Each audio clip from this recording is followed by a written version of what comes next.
खबर कीजिए। आप उस हिसाब को बताइए, उनको बोल दिया है, तुरंत बताइए। जो কার্ডগুলো কেন রাখা রয়েছে? এখন মশাই ওই কার্ডগুলো কেন রাখা রয়েছে? আপনি এটা ছবিটা তুলে আমাকে একটা রিপোর্ট দিন। নমস্কার, এই 24 ঘন্টা ডিজিটাল পেজে আমি অয়ন বেলেঘাটা সুভাষ সরোবর থেকে আপনাদের স্বাগত জানাই। সুভাষ সরোবরে যারা প্রাতঃভ্রমণকারী তাদের সুভাষ সরোবরের পরিকাঠামো নিয়ে দীর্ঘদিনের অভিযোগ। প্রথম কথা, সুভাষ সরোবর তার একাধিক বাউন্ডারি ওয়াল সম্পূর্ণ ভাঙা। সুভাষ সরোবরের ভেতরে রোয়িং ক্লাব রয়েছে, ফিশিং ক্লাব রয়েছে, কলকাতা পুলিশের টেন্ট রয়েছে এবং সুভাষ সরোবরে এখনও পর্যন্ত প্রচুর গ্রিনারি রয়েছে, কিন্তু ন্যূনতম পরিকাঠামোর অভাবে প্রাতঃভ্রমণকারীরা এখানে খুব একটা স্বচ্ছন্দ বোধ করেন না। তাই রাজ্যের পুর এবং নগর উন্নয়ন মন্ত্রী অগ্নিমিত্রা পাল আজ নিজের একটি গাড়ি এবং তার সঙ্গে পুলিশ কর্মী, কলকাতা পুরসভার কর্মী, তাদের সবাইকে নিয়ে গোটা সুভাষ সরোবর, এই সুভাষ সরোবরের এই মুহূর্তের কি পরিস্থিতি, কোন কোন জায়গায় অসুবিধা, কোন কোন জায়গায় পরিকাঠামোর অভাব, এই গোটা বিষয়টা একদম সরেজমিনে খতিয়ে দেখছেন। কি নির্দেশ দিচ্ছেন তিনি একটু শুনি।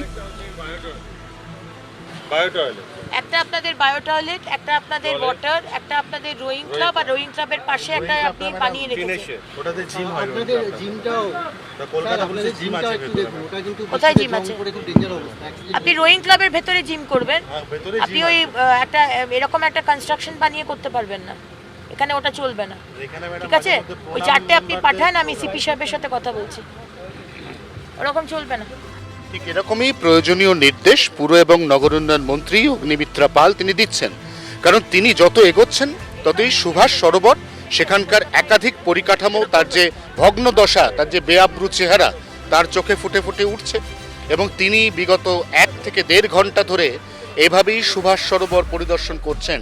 শুধু সুভাষ সরোবর নয়, ইতিমধ্যেই আমরা জানি যে কলকাতা পুরসভা তারা যে সপ্তাহব্যাপী ড্রাইভ নিয়েছে স্বচ্ছতা সে সেবা, এই স্বচ্ছতা গোটা কলকাতা শহরের যাতে সর্বত্র বিরাজ করে, তাই শুধু কলকাতা পুরসভা নয়, রাজ্যের পুর এবং নগর উন্নয়ন মন্ত্রী হিসেবে তার এই রাজ্যের প্রত্যেকটি পুরসভা, সেই পৌরসভার যে এলাকা, এই এলাকা তার এখতিয়ারের মধ্যে পড়ে।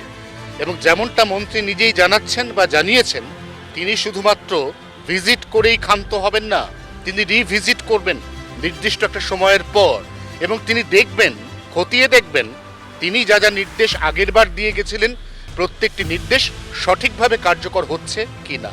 24 ঘন্টার জন্য ক্যামেরায় নবীনের সঙ্গে অয়ন, কলকাতা।